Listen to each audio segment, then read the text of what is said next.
The auctioneer's voice boomed across the crowded street as rain threatened from dark clouds looming above Silverton, Colorado in the spring of 1876.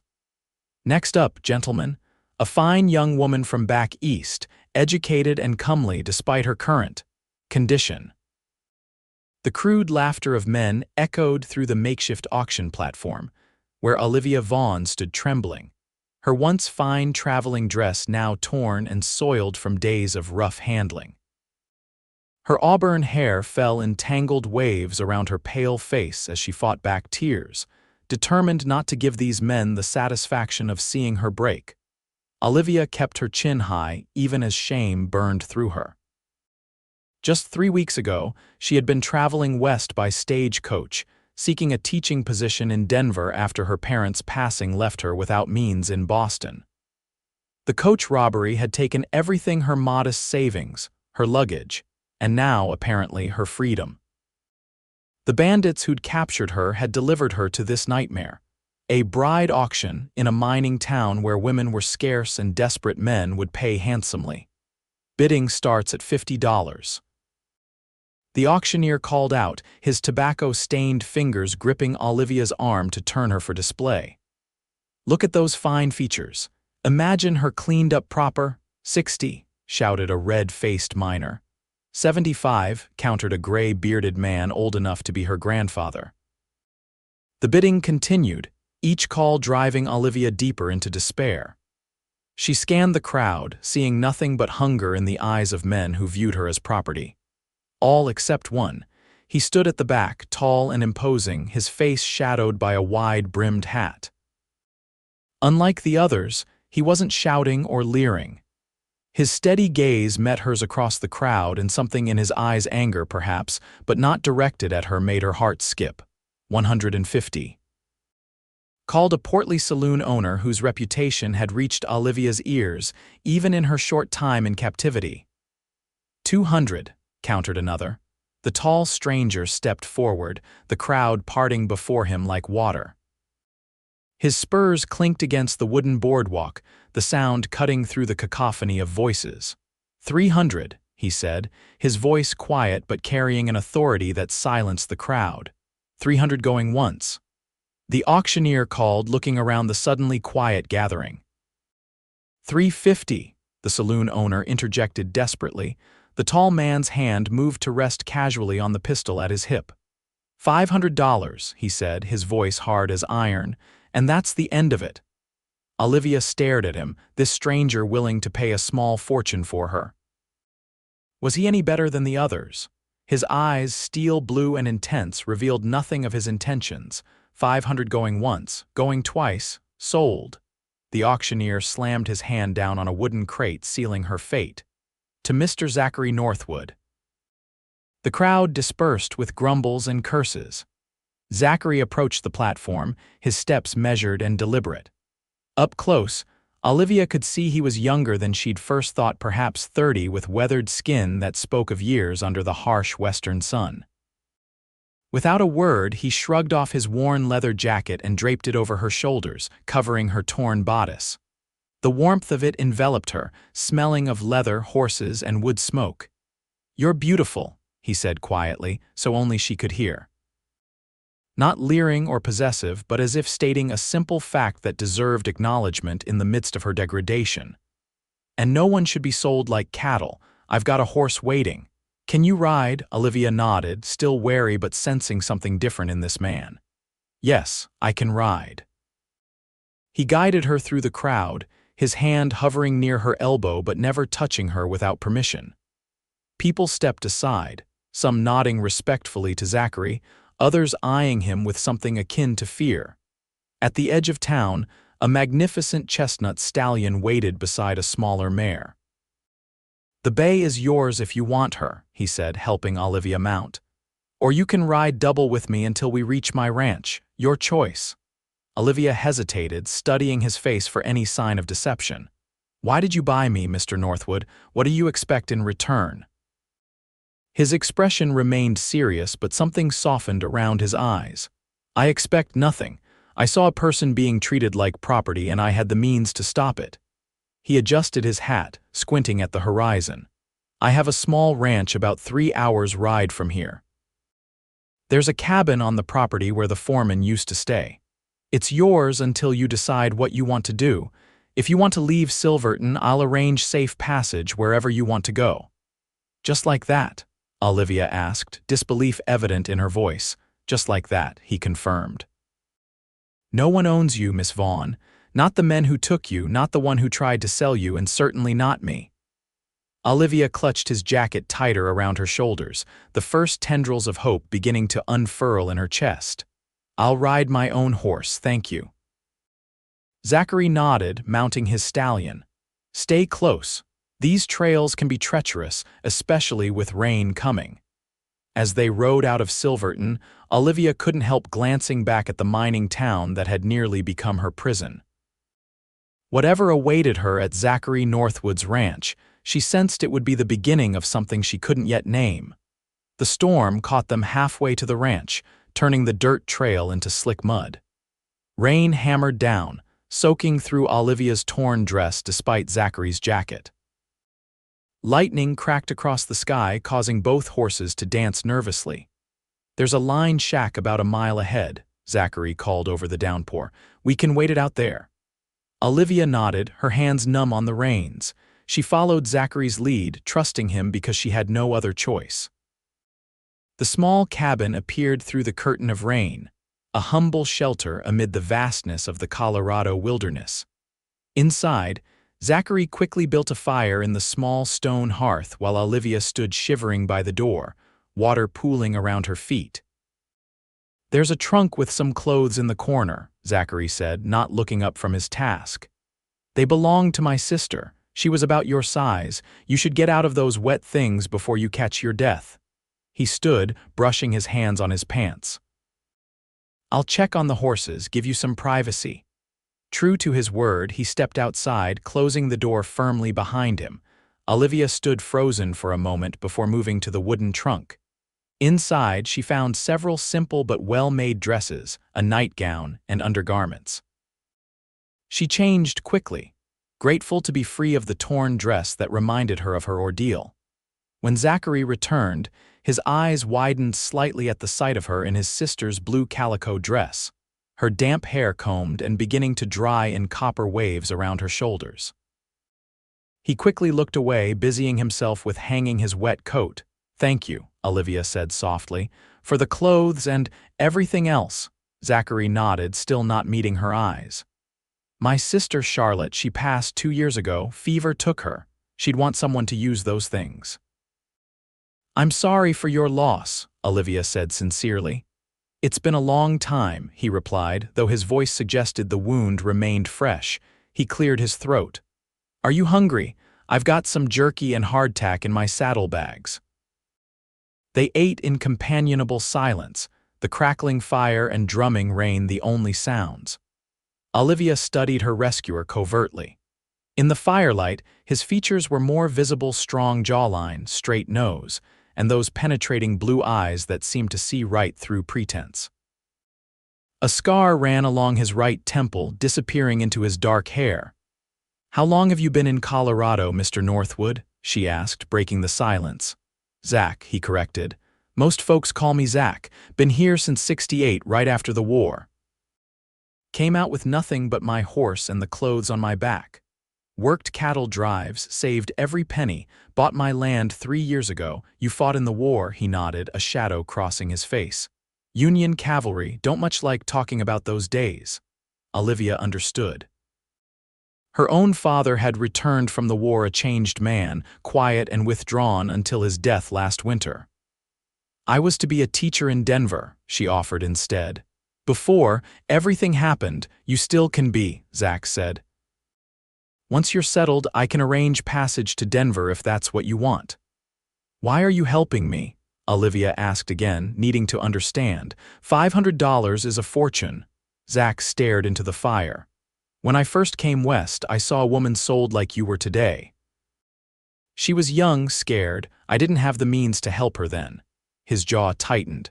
"I swore if I ever saw it happen again and could stop it, I would." "What happened to her?" "The woman, don't know. The man who bought her was known to be cruel. She disappeared after a month." Some said she ran off, others. He didn't finish the thought. They fell silent again, both lost in their own thoughts as the storm raged outside. Eventually, Zach stood and moved to the far corner of the cabin. "You take the cot, I'll sleep by the fire." "I can't take your bed," Olivia protested. "It's not mine to give," he replied. "This shack belongs to the territory for travelers caught in weather like this, but the cot's more comfortable than the floor and you've had a harder day than most." Olivia wanted to argue, but exhaustion was quickly overtaking her. She settled onto the narrow cot, pulling a rough blanket around herself. "Mr. Northwood, Zach," she corrected herself. "Thank you. I don't know how I'll ever repay your kindness." He turned to her, his expression earnest in the firelight. "There's nothing to repay, Miss Vaughn. Get some rest. We've still got a ride ahead of us tomorrow." As Olivia drifted to sleep, she realized she felt safe for the first time since the stagecoach robbery. Whatever the future held, she was no longer alone. Morning came with clearing skies and birdsong. Olivia woke to find Zach already outside, tending to the horses. She splashed cold water on her face from a basin and pinned her hair as best she could without a mirror. The remainder of their journey to Zach's ranch passed peacefully. As they crested a hill, Olivia gasped at the sight before her. A valley stretched below, green with spring grass, a creek winding through it like a silver ribbon. A modest two-story house stood near a cluster of outbuildings, smoke curling from its chimney. "It's beautiful," she breathed. Zach's expression softened with pride. "It's not much compared to Eastern standards, but it's home." As they approached, a tall man with graying hair emerged from one of the barns. "That's Miguel, my foreman," Zach explained. "Been with me since I bought the place. His wife, Elena, helps with the house." Miguel greeted them warmly, though his eyes widened at the sight of Olivia. "Señor Zach, we were beginning to worry. The storm was fierce." "We waited it out in the lined shack," Zach explained, dismounting. "Miguel, this is Miss Olivia Vaughn. She'll be staying in the foreman's cabin for a while." Miguel's expression revealed nothing, but he tipped his hat respectfully. "A pleasure, señorita. I will tell Elena to prepare the cabin." A short, stout woman with a kind face appeared from the main house, wiping her hands on her apron. She hurried forward, speaking rapidly in Spanish as she took in Olivia's appearance. "Elena, this is Miss Vaughn," Zach introduced. "She needs a place to stay while she decides her plans." Elena's dark eyes were warm with compassion. "Come, Miss Vaughn, you must be tired from your journey. I will show you to the cabin and bring hot water for a bath." Olivia followed Elena, glancing back once to see Zach watching her, his expression unreadable before he turned to speak with Miguel. The cabin was small but clean, with a main room containing a wood stove, table and chairs, and a separate bedroom with a proper bed.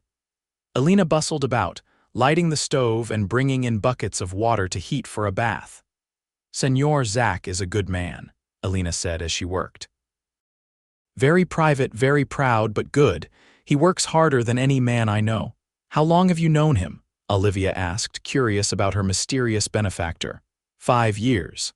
Miguel worked his cattle drives before he bought this land. When Señor Zach needed a foreman, he asked Miguel. Elena smiled.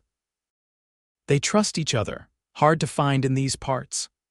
Elena helped prepare a bath behind a screen, then left Olivia with promises to return with dinner later.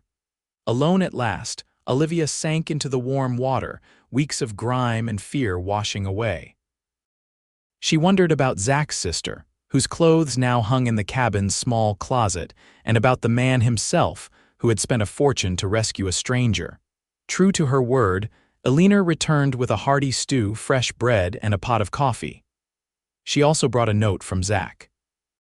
"Miss Vaughn," it read in a surprisingly elegant hand, "please consider yourself a guest, not an obligation. The cabin is yours for as long as you need it. If you require anything, ask Elena or Miguel. I will be occupied with spring calving for the next few days. When you're settled, we can discuss your future plans. Respectfully, ZN." Olivia read the note twice, uncertain whether to feel relieved or disappointed by his absence. Part of her had hoped to speak with him again, to better understand this man who had changed her fate with a single gesture. For 3 days, Olivia saw little of Zach. She caught glimpses of him riding out at dawn or returning at dusk, always accompanied by Miguel or one of the ranch hands. Elena brought meals and conversation, helping Olivia recover her strength and spirits.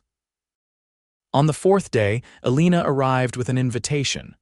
"Senor Zach asks if you would join him for dinner at the main house," she said, a twinkle in her eye. "He has been working very hard with the new calves, but tonight he wishes to properly welcome you." Olivia's heart quickened inexplicably. "Of course, I'd be honored." Elena nodded approvingly. "Good, I will help you prepare. The blue dress, I think, it matches your eyes." That evening, Olivia approached the main house with nervous steps. The home Zach had built was modest by Eastern standards, but impressive for a frontier ranch, 2 stories of well-cut timber with glass windows and a wide porch. Lanterns glowed welcomingly from within. Zach opened the door before she could knock, and Olivia's breath caught.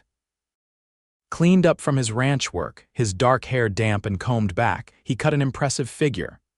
He'd exchanged his work clothes for clean trousers and a white shirt, though he still wore his gun belt, a necessity of Western life. "Miss Vaughn," he greeted her, stepping aside. "Please come in." The interior was surprisingly refined, with polished wooden floors covered by colorful rugs, sturdy furniture, and bookshelves lining one wall. A fire crackled in a stone hearth, and the dining table was set with china that seemed out of place in this frontier setting. "Your home is lovely," Olivia said sincerely. "My sister's influence," Zach replied, a hint of sadness crossing his features. "She came west with me after our parents died. Charlotte insisted we live like civilized people, not cowboys." A small smile softened his face at the memory. "The books were hers too. She was a teacher like you hoped to be." Olivia moved to the bookshelves, running her fingers over leather-bound volumes of Shakespeare, Dickens, and Austen. "I can see she was a woman of taste. She would have liked you," Zach said quietly. Elena appeared from the kitchen, breaking the moment. "Dinner is ready, Senor Zach." The meal was simple but delicious: roast venison, potatoes, and fresh bread. Elena served them, then tactfully withdrew, leaving them alone. "How are you finding the cabin?" Zach asked as they ate. "It's wonderful." "Far more comfortable than I expected to find in the West." Olivia paused. "I've been thinking about my situation. I still hope to teach, but I've lost my letters of introduction and references." Zach nodded thoughtfully. "Silverton has no proper school yet, but there's talk of starting one. The mining boom has brought families to the area." He hesitated. "If you're interested, I could speak with some of the town leaders."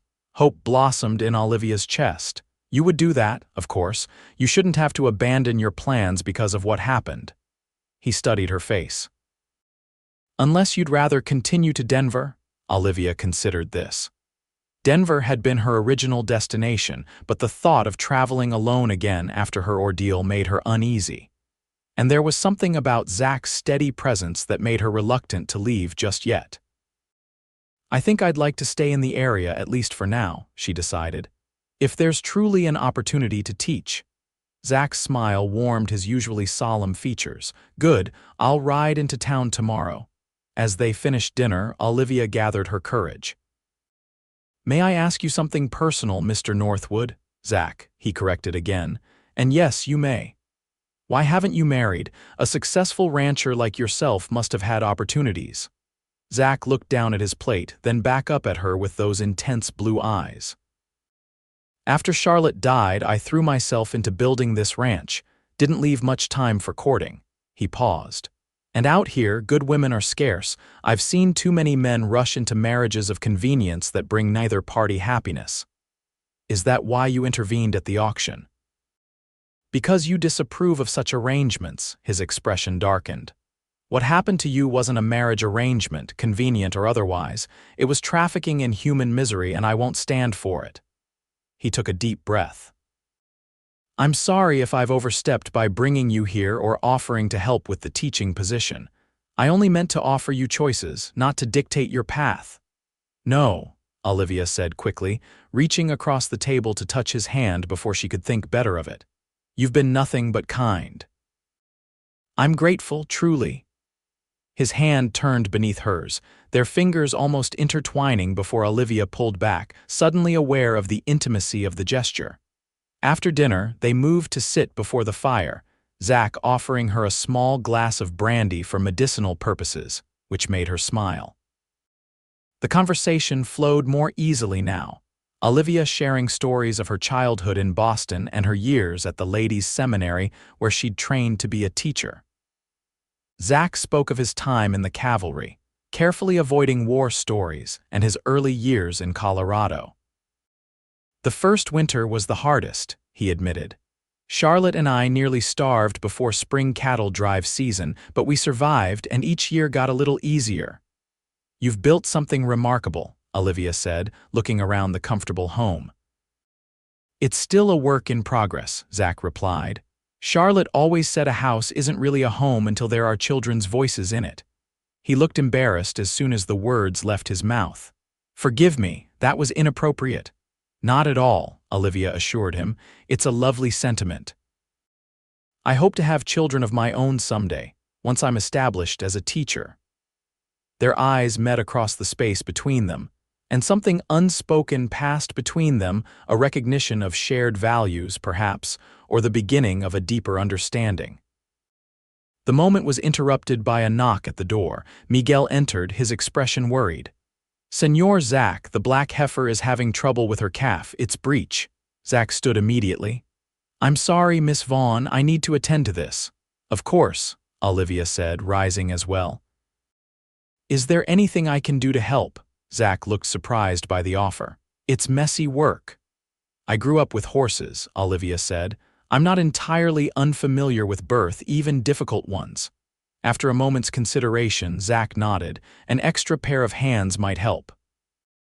"But you'll need to change." 20 minutes later, Olivia found herself in the barn, wearing a pair of Charlotte's old trousers and a work shirt, her hair tied back with a ribbon.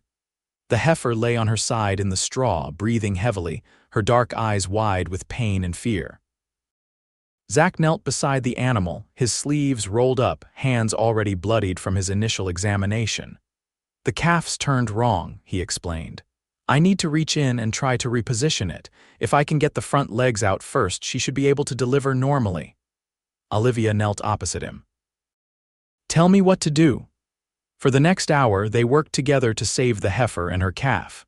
Zach's hands were gentle despite their strength, his voice calm as he talked both to the suffering animal and to Olivia. When the calf finally emerged, a black bull calf with a white star on his forehead, the look of triumph on Zach's face made Olivia's heart swell.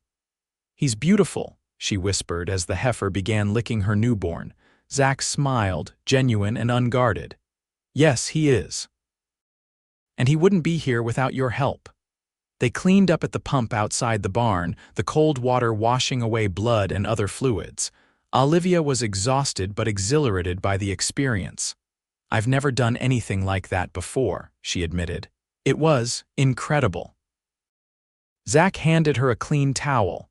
"You were remarkable. Most Eastern ladies would have fainted at the first sign of blood." "I'm not most Eastern ladies," Olivia replied with a smile. "No," Zach agreed, his eyes never leaving hers. "You certainly are not." Under the vast Colorado sky, stars twinkling above them and the sweet smell of spring grass surrounding them, something shifted between them. Olivia felt it like a physical change in the air, a possibility opening where none had existed before. "I should escort you back to the cabin," Zach said softly. "It's late." The walk back was quiet, their shoulders occasionally brushing in the darkness. At her door, Zach hesitated. "Thank you for your help tonight," he said, "and for your company at dinner." "Thank you for giving me a chance to be useful," Olivia replied. "Good night, Zach." "Good night, Olivia." It was the first time he'd used her given name, and the sound of it in his deep voice sent a pleasant shiver through her. As she prepared for bed, Olivia found herself thinking of the complex man who had rescued her from a terrible fate. Zachary Northwood was not what she had expected to find in the Wild West, a gentleman cowboy with the soul of a poet and the heart of a warrior. She wondered what the coming days might bring. True to his word, Zach rode into Silverton the next morning. He returned late afternoon with promising news. The town council was indeed interested in establishing a proper school, and several prominent citizens had expressed interest in meeting the educated Eastern lady staying at the Northwood Ranch. "They've invited us to Sunday dinner at the Wilsons' home," Zach explained as they walked along the creek that evening. "Samuel Wilson owns the largest mine in the area. His wife, Martha, has been teaching the children informally, but she's expecting their fourth child and is eager for help." "That's wonderful news," Olivia said, genuinely pleased. "When can we go?" "This Sunday, if you're feeling up to it." Zach paused. "I should warn you, there will be questions about how you came to be in Silverton, the auction. It wasn't legal, but it happens. The men involved have influence in town." Olivia's happiness dimmed. "They'll think less of me because of it." "Anyone who would judge you for being victimized isn't worth your concern," Zach said firmly, "but we should agree on what to tell people." "The truth," Olivia decided after a moment's reflection, "or most of it. I was traveling to Denver for a teaching position when my stagecoach was robbed. I was brought to Silverton against my will. You intervened and offered me shelter until I could determine my next steps." She looked up at him. "Is that acceptable?" Zach nodded, respect evident in his eyes. "More than acceptable. It's honorable." They continued walking, the conversation turning to books they had both read and memories of their respective childhoods. With each passing day, Olivia felt more comfortable in Zach's presence, and she sensed the feeling was mutual. His reserved manner gradually gave way to occasional smiles and even rare laughter. Sunday arrived with clear skies and mild temperatures. Olivia dressed carefully in one of Charlotte's better dresses, which Alina had altered to fit her perfectly. The dark green fabric complemented her auburn hair, which she arranged simply but elegantly. Zach waited by the wagon, dressed in what Olivia assumed were his church clothes, a dark suit that stretched across his broad shoulders and a crisp white shirt. He removed his hat when he saw her approach, his eyes widening slightly. "You look lovely," he said, helping her into the wagon. "Thank you," Olivia replied, smoothing her skirts. "I'm a bit nervous, to be honest." "You'll win them over," Zach assured her. "Just be yourself." The ride to town was pleasant, Zach pointing out landmarks and sharing stories of the area's history. As they approached Silverton, Olivia tensed, memories of the auction threatening to overwhelm her. Zach seemed to sense her discomfort. "We can turn around if you're not ready." "No," Olivia said, straightening her shoulders. "I won't let fear dictate my future."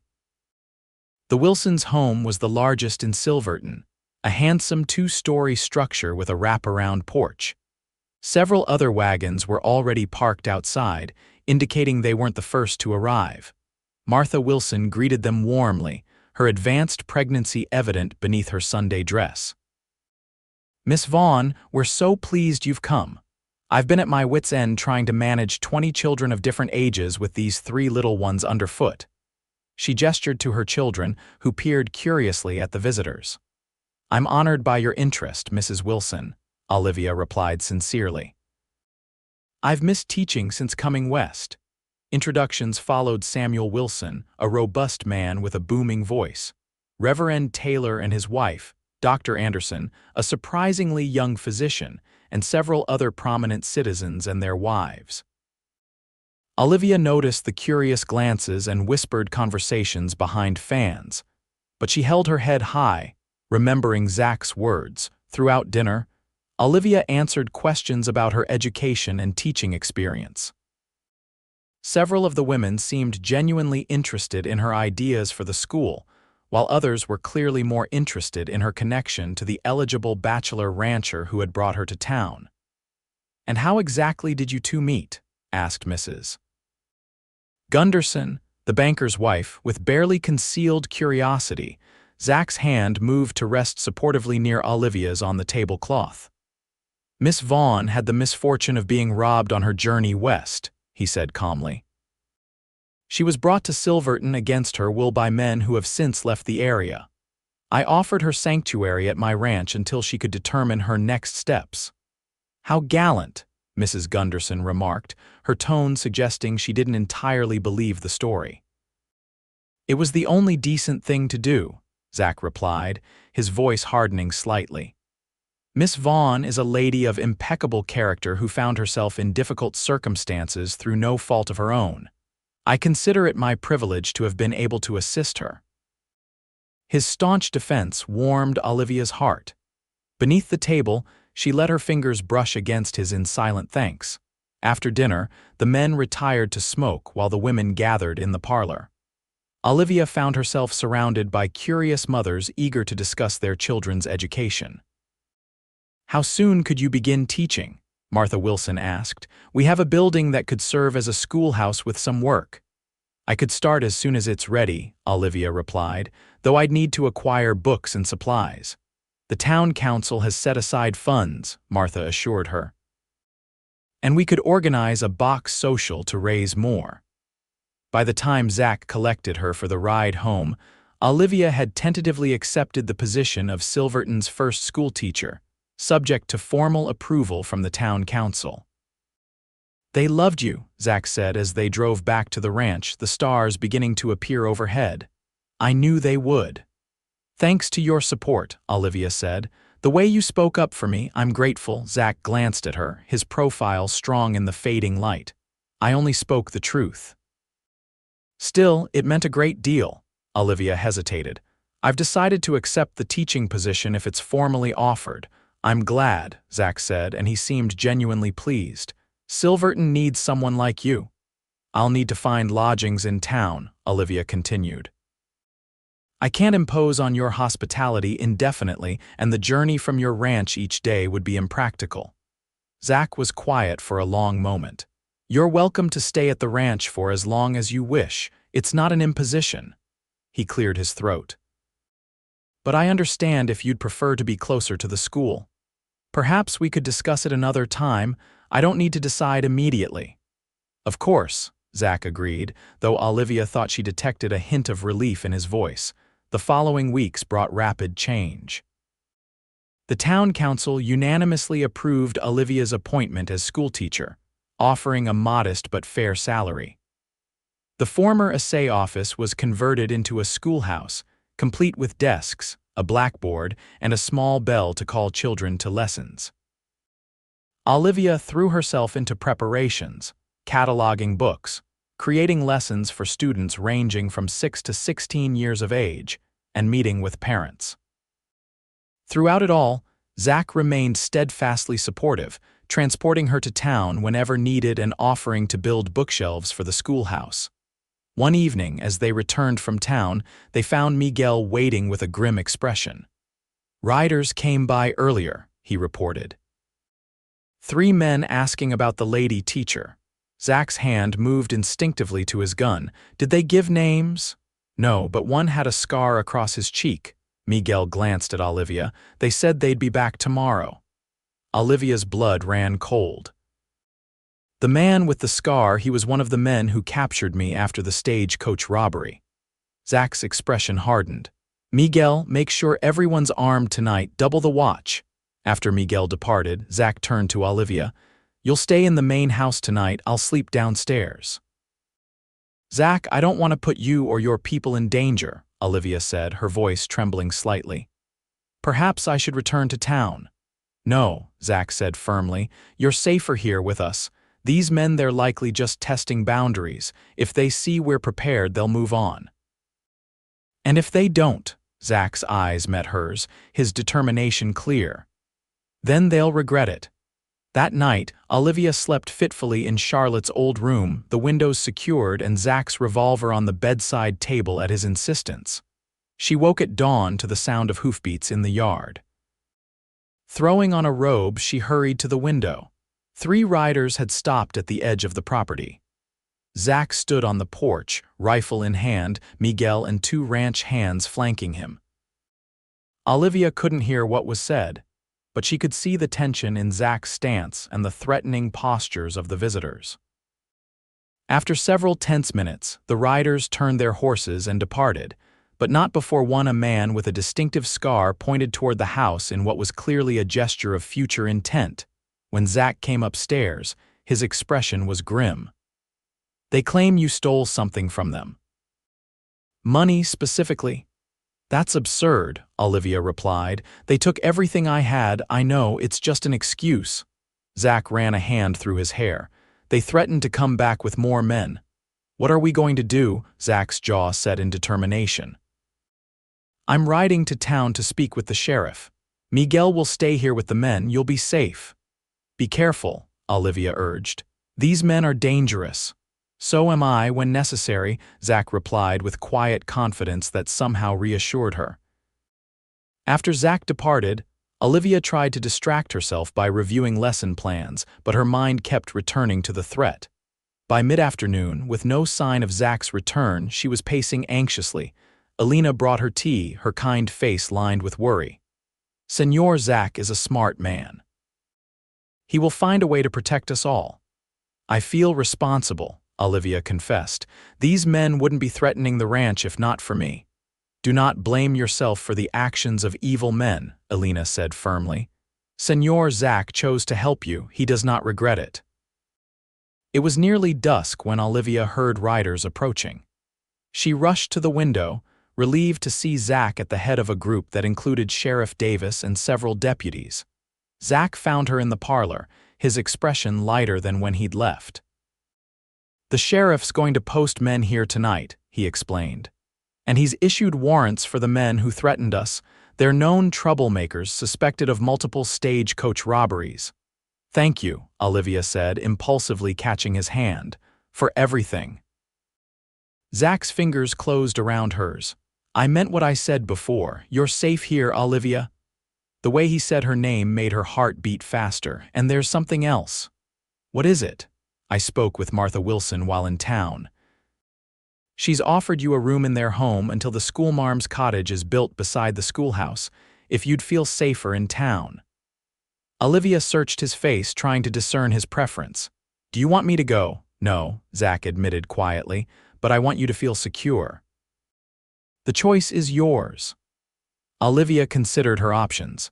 The rational choice would be to accept Martha's offer to be closer to the school and under the direct protection of the sheriff in town, but the thought of leaving the ranch, of leaving Zach. "I'd like to stay," she decided. "At least until the school term begins, if you're certain it's not an imposition." Relief softened Zach's features. "It's no imposition." The next morning brought a surprise: a letter delivered by the stage from Denver, addressed to Olivia in a familiar handwriting.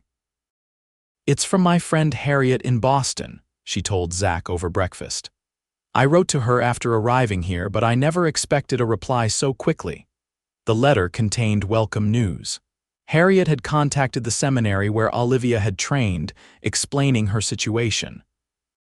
The director had agreed to send new copies of her credentials and letters of recommendation to Silverton. "This is wonderful," Olivia said, relief washing over her. "With proper documentation, my position will be more secure." "I'm glad," Zach said. "Though I doubt anyone in town questions your qualifications after meeting you." His quiet confidence in her abilities touched Olivia deeply. Over the past weeks, their relationship had evolved from rescuer and rescued to something more complex, a partnership of equals built on mutual respect and growing affection. That afternoon, as Olivia sat reading on the porch, Zach approached with an unusual request. "I need to check fence lines on the north pasture," he said. "It's a beautiful ride. Would you like to come along?" Olivia agreed eagerly, grateful for the chance to explore more of the ranch. Riding beside Zach through meadows carpeted with wildflowers and alongside streams swollen with spring runoff, she felt a freedom she'd rarely experienced in her structured Eastern life. They stopped to rest beneath a towering cottonwood tree, spreading a blanket for a simple picnic Alina had packed. As they ate, Zach pointed out landmarks: the distant mountains, the old Indian trails, the pass where stage coaches sometimes came through. You love this land, Olivia observed. I do, Zach admitted. When I first saw this valley, I knew this was where I wanted to build my life. He glanced at her. What about you? Do you think you could be happy in a place like Colorado? The question hung between them, weighted with unspoken meaning. I think I could, Olivia said softly. It's different from everything I've known, but there's a beauty and freedom here I never found in Boston. Zach's eyes held hers. I'm glad to hear that. On the ride back, they stopped to mend a section of broken fence. Olivia held tools and wire as Zach worked, their conversation flowing easily from books to childhood memories to hopes for the future. I always dreamed of having a ranch like this, Zach confessed as they remounted their horses. But now that I have it, sometimes the house feels too empty with just me. The vulnerability in his admission touched Olivia deeply. I understand loneliness, she said. After my parents died, even Boston felt empty despite all the people. Their gazes held for a long moment before Zach nodded, as if confirming something to himself. We should head back, storm's coming in. As if on cue, thunder rumbled in the distance. They urged their horses to a faster pace, racing the approaching weather. The first heavy raindrops began to fall as they reached the barn, laughing as they dismounted and led the horses inside. You're a natural rider, Zach observed as they unsaddled the horses. Most Eastern ladies I've met can barely stay on a horse, let alone ride at a gallop. My father believed girls should know how to ride properly, Olivia explained. He said it built character. A wise man, Zach said, hanging up the saddles. They finished tending to the horses just as the storm broke in earnest, rain hammering on the barn roof. Zach peered out the door. We'll be soaked if we try to make it to the house now. Might as well wait it out. They settled on a clean pile of hay, listening to the rain and occasional thunder. Zach found an old lantern and lit it, casting a warm glow in the growing darkness of the storm-shadowed barn. Tell me more about your life in Boston, Zach requested. What did you do besides teaching? Olivia described her modest but comfortable life volunteering at the orphanage, attending lectures at the Athenaeum, occasional musical performances. It was a good life, if somewhat predictable, she concluded. Nothing like the adventure of coming west. Some adventures are better avoided, Zach said darkly, clearly thinking of her ordeal. True, Olivia agreed, but I can't regret the path that led me here, difficult as it was. She glanced at him shyly. If the stagecoach hadn't been robbed, I would never have met you. In the lantern light, Olivia could see the impact of her words on Zach's face, surprise, followed by something warmer. He reached out slowly, giving her time to pull away and tucked a strand of hair behind her ear. The gentle touch sent shivers down her spine. I've been wanting to do that all day, he admitted, his voice husky. What else have you been wanting to do? Olivia asked boldly, surprising herself. Zach's eyes darkened. He leaned forward gradually, still giving her every opportunity to retreat. Instead, Olivia moved to meet him, and their lips came together in a kiss that started gently but quickly deepened with shared hunger. When they finally broke apart, both breathing heavily, Zach rested his forehead against hers. I've been wanting to do that since the moment you stood up to Mrs. Gunderson at the Wilsons' dinner. Olivia laughed softly. Only then, I've been wanting to kiss you since you helped deliver that calf. Zach's chuckle rumbled through his chest. If I'd known that, I would have found more calves in distress. They sat together as the storm gradually passed, talking and sharing occasional kisses, both marveling at the unexpected turn their relationship had taken. When the rain finally slowed to a drizzle, Zach helped Olivia to her feet. We should get back before Alina sends out a search party, he said, though he seemed reluctant to end their time alone. Hand in hand, they walked through the rain-washed evening toward the house, where warm lights beckoned welcomingly. As they approached, Olivia felt a sense of homecoming stronger than anything she'd experienced since her parents' deaths. The next morning, Olivia woke to find a single wildflower outside her cabin door. The simple gesture made her smile as she prepared for the day. When she entered the main house for breakfast, Zach greeted her with a warm smile that held the promise of their kisses from the previous evening. Alina observed their changed interaction with knowing eyes, but said nothing beyond a satisfied buenos dias as she served breakfast. "I need to go to town today," Olivia said as they ate. "The school supplies have arrived at the general store, and I promised Martha I'd help with final arrangements for the classroom."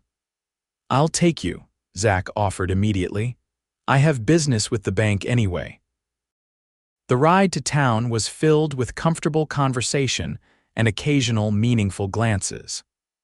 In Silverton, they parted ways with plans to meet for lunch at the hotel restaurant, a public declaration of their relationship that wasn't lost on either of them. At the general store, Olivia found Martha Wilson checking off items from a list.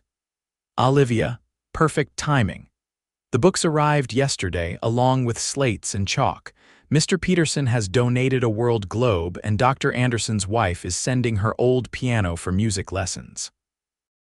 "That's wonderful," Olivia said, genuinely touched by the community's support. As they sorted supplies, Martha broached the subject Olivia had been expecting.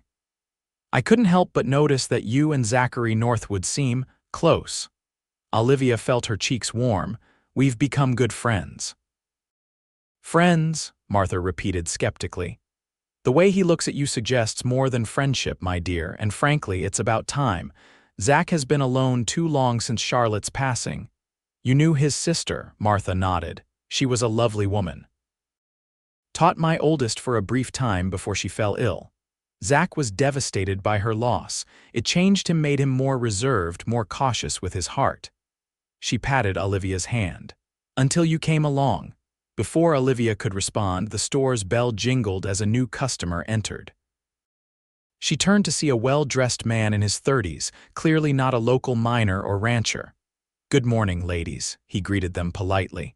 "I'm looking for Miss Olivia Vaughn. I was told I might find her here." Olivia stepped forward warily. "I'm Miss Vaughn." The man smiled, revealing even white teeth. "James Blackwell, at your service. I represent the Denver Academy for Young Ladies. We received word that you were seeking a teaching position in Colorado." "I was," Olivia confirmed, puzzled, "but I've accepted a position here in Silverton." "Ah, yes. A charming arrangement, I'm sure." His tone suggested otherwise. "But I'm authorized to offer you a far more suitable position at our academy. The salary is 3 times what this mining town could possibly afford with proper living quarters and the society of educated people." Martha bristled beside Olivia. "Silverton may not be Denver, Mr. Blackwell, but we value education highly." Of course," he said dismissively. "But surely Miss Vaughn deserves better than a converted assay office and the company of miners' children." He turned to Olivia. "I've taken a room at the hotel. Perhaps we could discuss the opportunity over dinner." Before Olivia could respond, the store door opened again and Zach entered. His eyes narrowed as he took in the scene. "Zach," Olivia said, relief in her voice. "This is Mr. Blackwell from the Denver Academy. He's offering me a teaching position." Zach extended his hand with cool politeness. "Zachary Northwood." "Ah, the rancher," Blackwell said, shaking his hand briefly. "Miss Vaughn has mentioned you." "Has she?" Zach's tone was neutral, but Olivia could see the tension in his jaw. "Yes, she explained how you assisted her after her unfortunate experience." Blackwell's emphasis made the words sound vaguely improper. "Most charitable of you." Olivia felt a flash of anger at his insinuation. "Mr. Northwood has been a true gentleman and friend," she said firmly. "And as for your offer, Mr. Blackwell, while I'm flattered, I've made commitments here that I intend to honor." Blackwell's smile tightened. "At least allow me to present the full details before you decline. Dinner at 7, the hotel dining room." Olivia hesitated. Professional courtesy suggested she should at least hear him out, but she had no intention of accepting the position. "Miss Vaughn and I already have dinner plans," Zach interjected smoothly. "Perhaps another time." "Of course," Blackwell conceded. "I'll be in town for 3 days." "Plenty of time to discuss the future of a talented educator such as yourself, Miss Vaughn." With a slight bow, he departed. Once he was gone, Martha excused herself to check on her children, leaving Zach and Olivia alone among the school supplies. "You don't have to turn down his offer on my account," Zach said quietly. "Denver would offer more opportunities than Silverton." Olivia moved closer to him. "Is that what you think? That I'd leave because someone offered me more money?" "I wouldn't blame you if you did," Zach replied. "You deserve the best." "And what if I think the best is right here?" Olivia asked, meeting his gaze directly. "Zach, I'm not interested in Denver or Mr. Blackwell's offer. I've found something in Silverton and at your ranch that I never expected to find." The tension in Zach's shoulders eased. "I have no right to ask you to stay, not after everything you've been through, but I can't deny I want you to." Olivia reached for his hand. "Then ask me." Zach intertwined his fingers with hers. "Stay, Olivia, not because you feel obligated or grateful, but because you want to. Because maybe you feel what I'm feeling." "And what are you feeling?" she pressed, needing to hear the words. "That you've brought light back into my life," Zach said simply. "That I think about you from the moment I wake until I fall asleep. That I want to build a future with you if you'll have me." Olivia's heart swelled with joy. "I feel the same way," she whispered. "And yes, I'll stay." Their kiss was brief but full of promise, mindful of their public location. As they separated, Zach smiled a full, unguarded smile that transformed his usually serious face. "We still have those dinner plans to keep," he reminded her. "Though I'd suggest we discuss something more interesting than the Denver Academy's salary offer." "Such as?" Olivia teased. "Such as whether you prefer a fall or spring wedding," Zach replied, his eyes twinkling, "assuming I haven't been too forward in my assumptions." Olivia pretended to consider.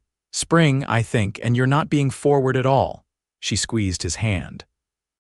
"But perhaps we should continue this discussion somewhere more private." Their lunch at the hotel was interrupted by curious well-wishers who had observed their closeness. News traveled quickly in small towns, and by dessert, half of Silverton seemed aware that their new schoolteacher and the respected rancher were courting. As they prepared to leave, Mr. Blackwell approached their table. "Miss Vaughn, Mr. Northwood, I trust you've had a pleasant meal." "Very," Zach replied coolly. "Excellent. I wonder if I might have a private word with Miss Vaughn about the academy position. Anything you wish to say to me can be said in front of Mr. Northwood," Olivia stated firmly. Blackwell's pleasant expression faltered slightly. "Very well. I'm authorized to increase our offer significantly. The trustees are most eager to secure a teacher of your caliber." "That's very flattering, Mr. Blackwell, but my answer remains the same. I've made commitments here that I intend to honor." "I see." Blackwell's gaze shifted between them. "Perhaps there are personal considerations influencing your decision." "My personal life is just that personal," Olivia replied, her tone cooling. "But yes, I've found Silverton to be a place where I can build both a career and a life that satisfies me." "A life with a cattle rancher in a mining town," Blackwell mused. "How rustic." "Well, should you reconsider, my offer remains open until I depart." With a tight smile, he withdrew. "I don't like him," Zach said bluntly once Blackwell was out of earshot. "Nor do I," Olivia admitted. "There's something insincere about him." Their suspicions proved well-founded the next day when Sheriff Davis paid a visit to the ranch. He found Zach and Olivia on the porch, enjoying the evening coolness after a day of preparations for the school's opening. "Evening, Zach, Miss Vaughn," the sheriff greeted them. "Hate to disturb you, but I thought you should know. That fella from Denver Blackwell, he's been asking mighty peculiar questions around town." "What kind of questions?" Zach asked, sitting forward. "About how Miss Vaughn came to be in Silverton, about that auction business." The sheriff looked uncomfortable. "And about your relationship, seemed particularly interested in whether you two were, well, living in sin, to put it bluntly." Olivia gasped, her cheeks burning with indignation. "That's outrageous." "That's what I told him," Sheriff Davis assured her. "Made it clear that Miss Vaughn is a lady of impeccable reputation staying in a separate cabin and that you, Zach, are a gentleman known for his honor." I appreciate that, Sheriff, Zach said grimly. Any idea why he's so interested? Can't say for certain, but I did some checking through Telegraph. This Denver Academy he claims to represent doesn't exist far as anyone knows. He's lying, Olivia asked, shocked. But why? That's what concerns me, the sheriff replied. I've got deputies keeping an eye on him, but I wanted to warn you both. Might be nothing, but it pays to be careful. After the sheriff departed, Zach and Olivia sat in troubled silence. Could he be connected to the men who captured you? Zach finally asked. I don't think so, Olivia said slowly. He doesn't resemble any of them, but his interest in how I came to be here. I don't like it, Zach declared. Until we know more, I don't want you going to town alone. Zach, I can't hide on the ranch forever. School begins in 3 days. I'm not suggesting hiding, Zach clarified. Just caution.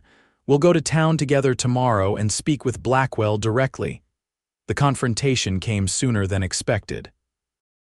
As they finished their conversation and prepared to retire for the night, the sound of an approaching horse drew their attention. In the fading light, they could make out James Blackwell riding toward the ranch house. Zach instinctively moved to stand slightly in front of Olivia as Blackwell dismounted and approached the porch. Mr. Blackwell, Zach acknowledged coldly. It's a long ride from town this time of evening. Indeed, Blackwell agreed, seeming unperturbed by the frosty reception. But I felt our conversation earlier was left unfinished. May I? He gestured to the porch steps. Say what you came to say, Zach replied, not inviting him up. Blackwell's pleasant mask slipped slightly. Very well, I'll be direct. Miss Vaughn, I know the truth about your arrival in Silverton. I know you were auctioned off like property after being kidnapped. That's not a secret, Olivia replied steadily. I've been honest about my ordeal. Have you? Blackwell challenged. Have you told the good people of Silverton about the men who paid to look at you beforehand? About the condition of your clothing? About the rancher who paid $500 for you? That's enough, Zach growled, his hand moving to his gun. Blackwell raised his hands placatingly. I'm simply stating facts. Facts that would deeply interest the school board members who have entrusted their children's education to Miss Vaughn. Are you threatening me? Olivia asked, anger replacing her initial shock. Not at all, Blackwell replied smoothly. I'm offering a solution. Leave with me for Denver tomorrow. Accept a position at a real school I have connections with. In return, I'll ensure this sordid story remains private. And if I refuse, then I fear Silverton will learn all the unsavory details of your journey west. Details that might make parents reconsider whether you're a suitable moral example for their children. Get off my property, Zach said, his voice dangerously quiet. Now, Blackwell smiled thinly. I've upset you. Understandable. I'll give you until tomorrow to consider my offer, Miss Vaughn. He tipped his hat. Good evening to you both. As he rode away, Olivia sank onto a porch chair, shaking with rage and humiliation. How dare he? How could he possibly know those details? Zach knelt beside her, taking her hands in his. I don't know, but we'll face this together, Olivia. I promise you that. If he tells people twists what happened, then we'll tell the truth, Zach said firmly. The whole truth. About your courage and dignity in the face of terrible circumstances, about how you've rebuilt your life through your own strength and determination. Olivia looked at him, love swelling in her heart despite the situation. You truly believe in me, don't you? With everything I am, Zach confirmed. And I believe in the people of Silverton too. They know you now, Olivia. They've seen your character. Blackwell's gossip won't change that. The next morning, Zach and Olivia rode into town determined to confront Blackwell directly. They found Sheriff Davis waiting outside the hotel with a troubled expression. He's gone, the sheriff informed them. Left on the dawn stage, but he left something for you, Miss Vaughn. He handed her an envelope. Inside was a brief note. Consider this a warning. Your past will follow you. When you're ready to leave Silverton, contact me through general delivery in Denver. J.B. What does it mean? Olivia asked, passing the note to Zach. Sheriff Davis sighed heavily. I did some more digging after our talk yesterday, sent telegrams to colleagues in Denver. James Blackwell isn't his real name, but we believe he works for the Pinkerton Detective Agency. A detective? Zach asked, frowning. Why would a detective be interested in Olivia? Not in Miss Vaughn specifically, the sheriff clarified. In the stagecoach robbery. The coach was carrying a shipment of banknotes bound for Denver. The Pinkertons have been tracking the gang responsible. But I know nothing about any banknotes, Olivia protested. I was just a passenger. The theory is that one of the robbers might try to contact you, Sheriff Davis explained. Blackwell was likely hoping you'd lead him to them. That's why he wanted me to go to Denver, Olivia realized, to use me as bait. Likely so, the sheriff agreed. Problem is, now that he's failed, the real criminals still don't know you can't identify them. You could still be in danger. Zach's expression hardened. We'll increase security at the ranch and in town too once school begins. I've already arranged for a deputy to be stationed at the schoolhouse, Sheriff Davis assured them, but you should both stay alert. Despite the unsettling news, Olivia refused to let fear dictate her actions. The school opened as planned 3 days later, with 28 students of various ages eagerly filing into the renovated building. From the youngest at 6 to the oldest at 16, they all showed a hunger for learning that touched Olivia's heart. For the opening ceremony, the entire town gathered to celebrate their new school. Samuel Wilson gave a speech about progress and education, followed by Reverend Taylor's blessing. When it was Olivia's turn to speak, she addressed the gathered families with quiet confidence. Education is more than reading and arithmetic, she told them. It's about building character and community. It's about learning to think critically and compassionately about the world around us. I am honored by your trust in me, and I promise to do everything in my power to be worthy of it. Her gaze found Zach in the crowd, his eyes shining with pride and something deeper. In that moment, despite Blackwell's threats and the lingering danger, Olivia felt truly at home. The first weeks of school passed in a blur of activity. Olivia divided her students into groups based on age and ability, creating a system where older students helped teach younger ones while she circulated to provide guidance. The method worked beautifully, allowing her to give individual attention where needed while keeping everyone engaged. Life settled into a pleasant rhythm.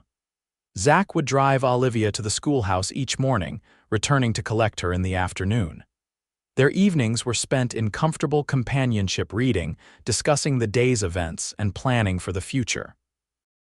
On weekends, they often rode out to various parts of the ranch, Zach proudly showing Olivia the land he'd worked so hard to build.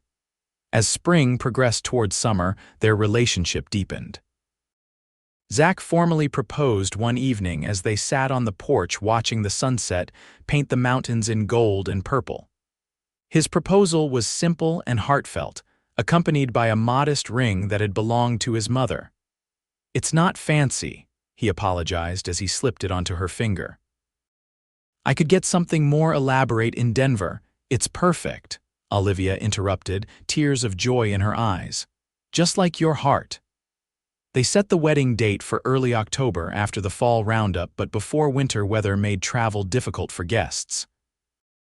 Martha Wilson enthusiastically took charge of arrangements, while Alina worked secretly on a wedding dress, adapting one of Charlotte's gowns with new lace and embroidery. The entire town seemed to celebrate their engagement, even Mrs. Gunderson, who had initially been skeptical of Olivia, brought a handmade quilt as an engagement present. "Every home needs warmth," she said with unexpected kindness.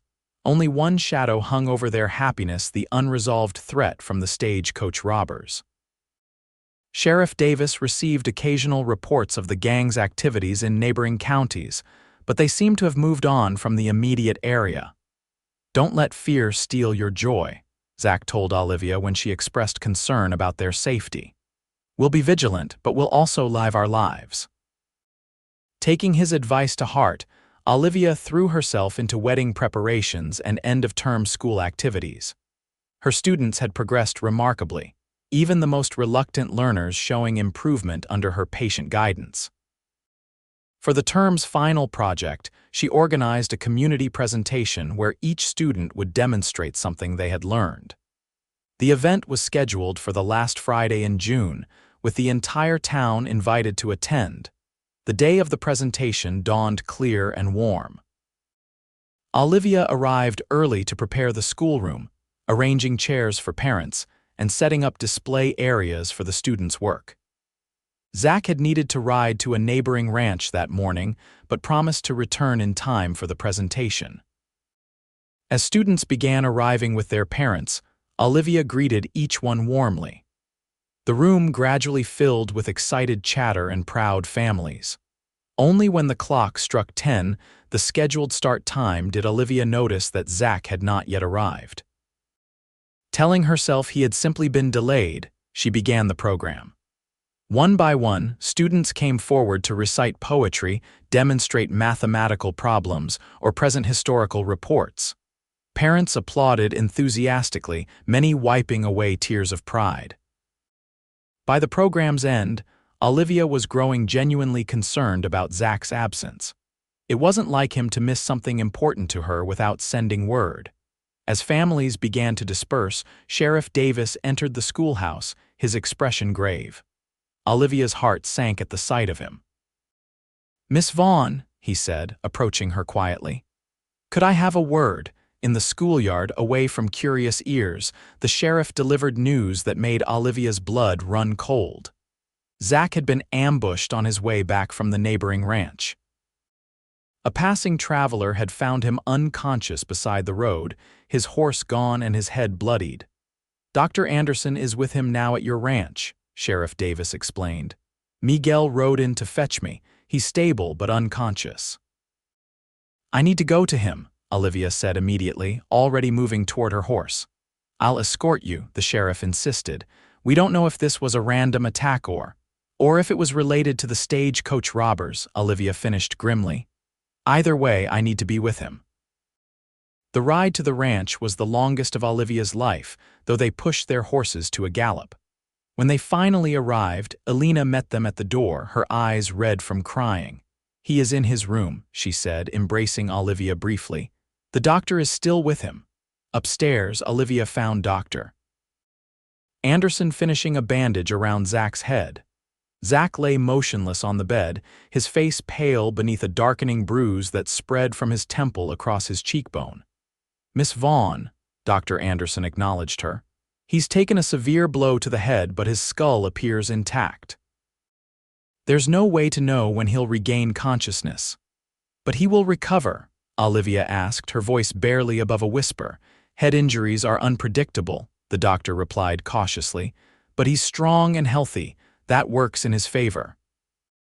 After the doctor left, Olivia took up position beside Zach's bed, holding his hand and speaking softly to him, hoping some part of him could hear her.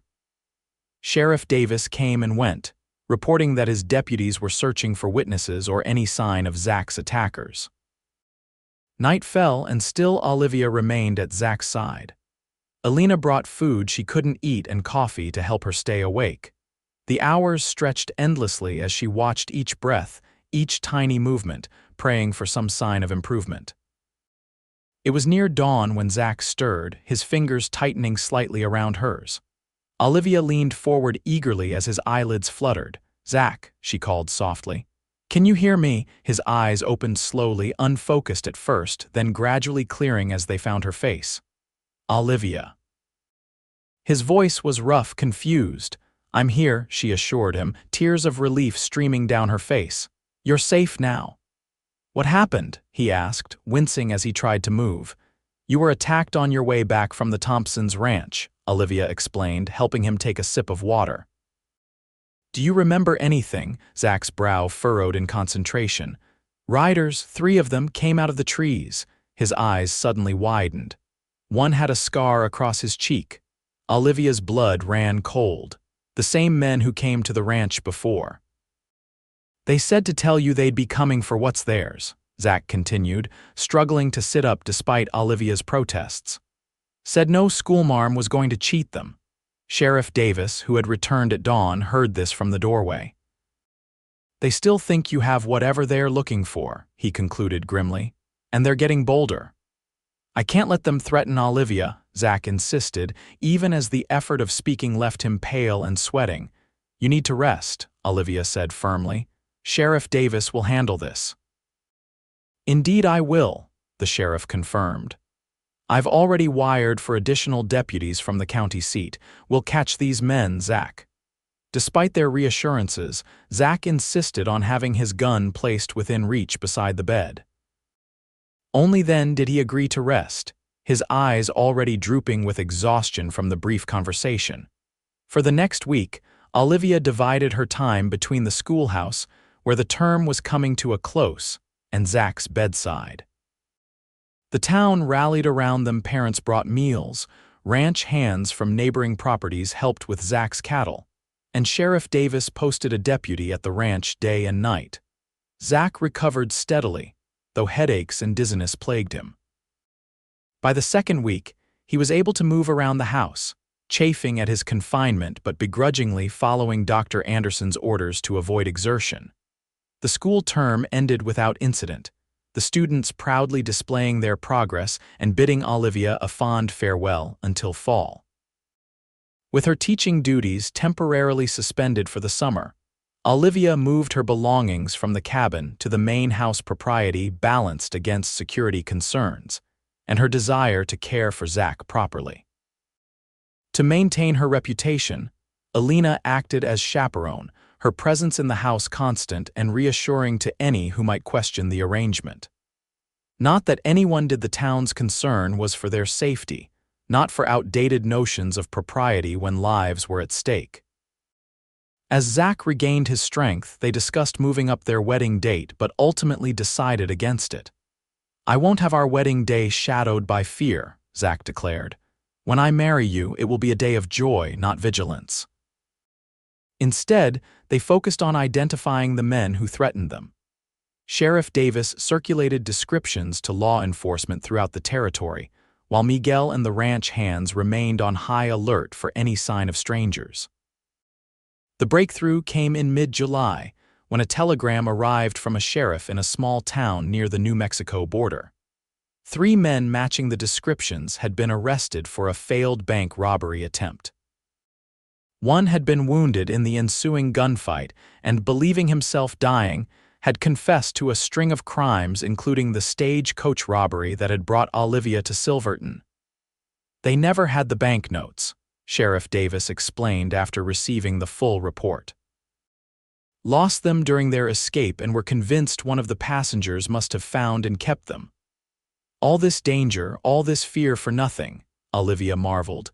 "Not for nothing," Zach corrected, taking her hand. "Without their actions, however terrible, we might never have found each other." With the threat finally removed, life at the ranch returned to normal.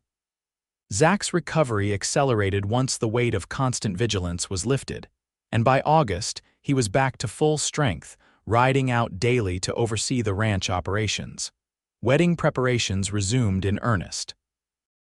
Olivia's dress was completed, a beautiful creation of ivory silk with delicate lace that Alina had painstakingly sewn by hand. Invitations were sent to neighboring ranchers and townspeople. Even Harriet wrote from Boston to announce she would make the journey west for her friend's wedding. As summer faded into fall, the mountains blazed with golden aspen leaves, a fitting backdrop, Olivia thought, for beginning their life together.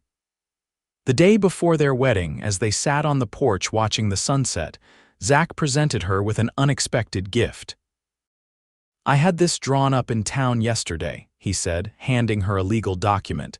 "It makes you co-owner of the ranch. No matter what happens, you'll always have a home here."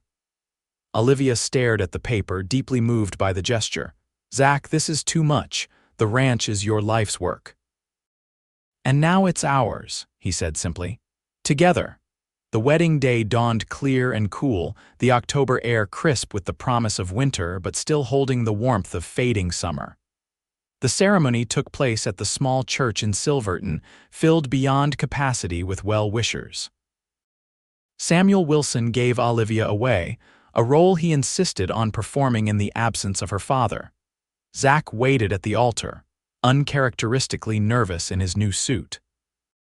But when Olivia appeared at the church door, radiant in her ivory dress with wildflowers in her hair, his expression transformed to one of such pure joy that tears sprang to Olivia's eyes. Their vows were simple and heartfelt, promises to love and cherish each other through whatever life might bring. When Reverend Taylor pronounced them husband and wife, the cheers from the congregation nearly lifted the church roof. The celebration continued at the ranch, where tables had been set up in the yard and a dance floor constructed beside the barn. As the sun set, lanterns cast a golden glow over the festivities. Zach and Olivia shared their first dance as husband and wife, oblivious to the smiling faces surrounding them. "Happy?" Zach asked softly as they moved together. "More than I ever thought possible," Olivia replied, resting her head against his chest. "When I think of how we began, me standing terrified on that auction platform, you placing that jacket around my shoulders, it seems impossible we could have come to this." "Not impossible," Zach corrected, tilting her chin up to meet his gaze. "Fated, perhaps." "I knew from the moment I saw you that you were someone special, Olivia Northwood." "Say that again," she requested, delighting in her new name. "Olivia Northwood," he repeated, smiling. "My wife, my heart." Their kiss was interrupted by good-natured cheers from their guests. The celebration continued late into the night, with music, dancing, and heartfelt toasts to their happiness. When the last guests had departed or settled into the bunkhouse, Zach led Olivia back to the main house, their home now, truly shared.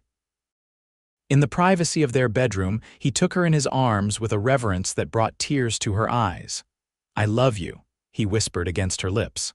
"I'll spend the rest of my life making sure you never regret choosing this life with me." "I love you too," Olivia replied, her heart overflowing. "And I've never been more certain of any choice in my life." As autumn deepened into winter, the newlyweds settled into a rhythm of shared days and tender nights. The ranch house, which had once felt too empty to Zach, now resonated with conversation and laughter.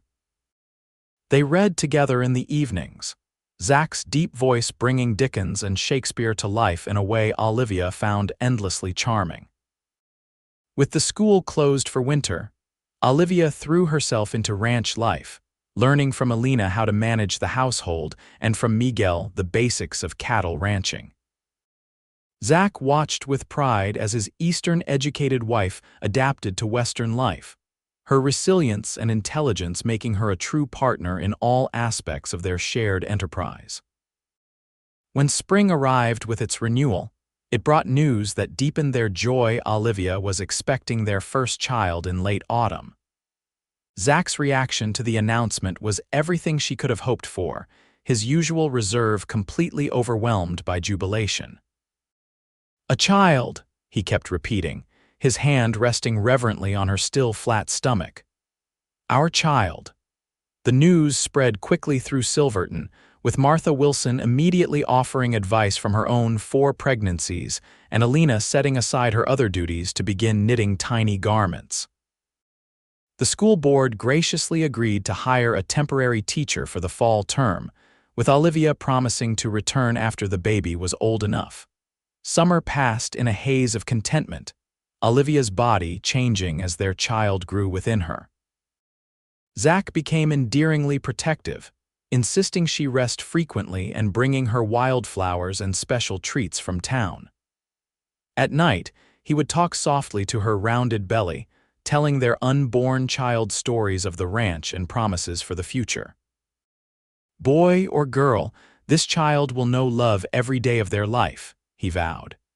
"And they'll know their parents' story, how courage and kindness can transform even the darkest circumstances into something beautiful." Their son was born on a clear November night, arriving with a lusty cry that announced his determination to embrace life fully. They named him Daniel Zachary Northwood, after Zach's father and himself. "He has your eyes," Olivia whispered, cradling the infant with wonder as Zach sat beside them on the bed, his arm supporting them both. "And your spirit, I'd wager," Zach replied, gently touching his son's tiny fingers. "Welcome to the world, Daniel, you are so loved." As winter settled over the ranch, the small family found joy in simple moments: Daniel's first smile, the peaceful hours of reading by the fire while the baby slept, the quiet conversations about hopes and dreams for their son's future. In the spring, Harriet visited from Boston, bearing gifts and marveling at the change in her friend. "You've blossomed here, Olivia," she observed as they walked the property, Daniel sleeping in Olivia's arms. "I confess I was worried when your letters first described your ordeal, but now I see you've found where you truly belong." "I have," Olivia agreed, gazing toward the distant mountains. "It wasn't the path I expected, but it led me home." When Daniel was 6 months old, Olivia returned to teaching part-time, bringing their son with her to the schoolhouse 3 days a week. The arrangement worked beautifully, with older students delighting in helping care for teacher's baby during breaks. Zach often arrived early to collect them, the sight of the tall rancher with his infant son in his arms becoming a familiar and beloved image in Silverton. Years passed, the rhythms of ranch life and the changing seasons marking time. Daniel grew into a sturdy boy with his father's thoughtful nature and his mother's quick mind. When he was 3, a sister joined the family, Charlotte Alina Northwood, named for the aunt she would never meet and the woman who had become a second mother to Olivia. The Northwood Ranch prospered under Zach and Olivia's shared management. They added a new wing to the house, expanded the herd, and established a reputation for fair dealing that brought respect throughout the territory.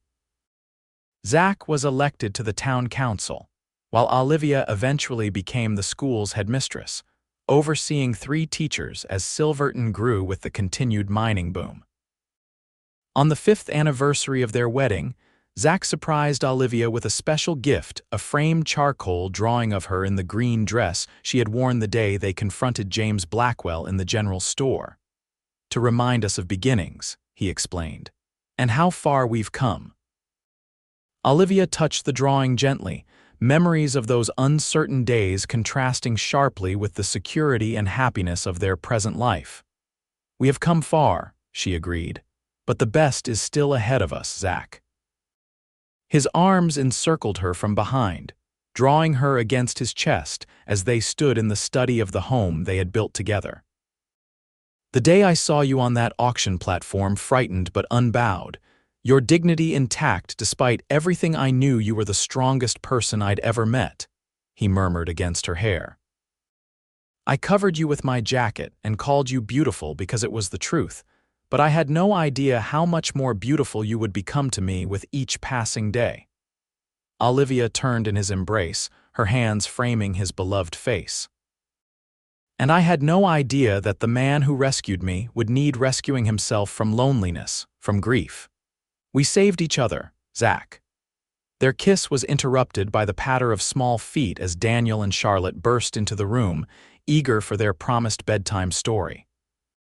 Laughing, Zach scooped up their daughter while Olivia took Daniel's hand, the family moving together toward the children's bedroom.